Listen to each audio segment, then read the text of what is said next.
friend of mine, Rod Bogart, who's one of the puzzlists, showed this to me in Washington when we had a puzzle party. And very intrigued by it, he insisted on showing me how to make it. It's his business card, but there's about 4 of them. I haven't got his original business card, but here's one, a copy. There's that sort of thing. It's a block copy. And he showed me the folds for making it.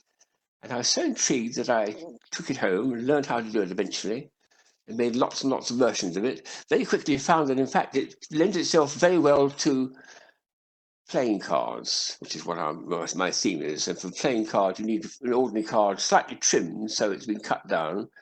The point about this is that when it was discovered, it was necessary to have a card that was the standard size of an American business card, which is 7 by 4 units. It's something like root 3 to 3 or something like that. It's a lovely mathematical thing, which I mentioned in some instructions on it. And if you do the fairly simple little folds, you get a little series of tetrahedrons and pieces. And with nice instructions, which my colleagues on Grand Illusion helped me with, I made about 550 of these back in about 5 years ago. I did a whole lot for the Christmas pack. It appeared in 1 year. I did a whole lot for the Gather for Garden in Atlanta, 350 in one and 200 in the other. So I could do this thing in my sleep now, I feel. But then I took it one stage further, and with much bigger ones, I made some charming ones more recently. And I make these quite regularly because I get these cards from a lovely couple who I meet every year at Nuremberg, the Pongratz. And Elizabeth Pongratz is making beautiful dolls. Some of them are about €1,000 each. So absolutely the top of the quality. And she always sends me a calendar with this on it. And the idea is when you finish that month, you tear it off, turn it over, and discover that it's actually a postcard. You need to just tear this bit off to use it. The problem is I don't actually use that many postcards nowadays with emails or whatever it is. I still do send a few, but more letters when I can enclose things.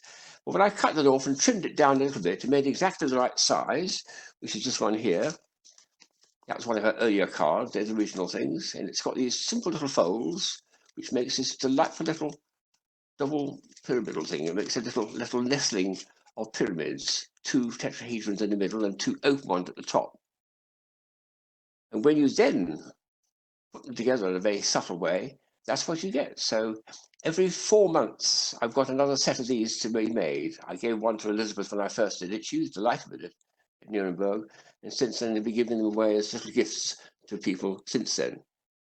But I also still like referring to the original ones of my business cards, but more often I give away these ones as well, which are made of playing cards, because that's, say, something I can do in my sleep. So it's a wonderful invention. And I discovered from Rod Bogart that, in fact, it wasn't his idea. It comes from Valerie Vann. Well, blow me, that wonderful woman. She made that probably the best, my favourite one of all is the Magic Rose Cube. That was her invention in 1996. And shortly afterwards, she came up with this lovely idea, using simply a piece of card, 7 by 4 measurements, and then you make this extraordinary thing. It's called a Sunken Cube Octahedron. Well, there's my name there, but wonderful. So think about trying to find out how to do it. There's so many things you can make it for. I made it in gold, thick gold paper once, which is beautiful. So it's definitely a goodie.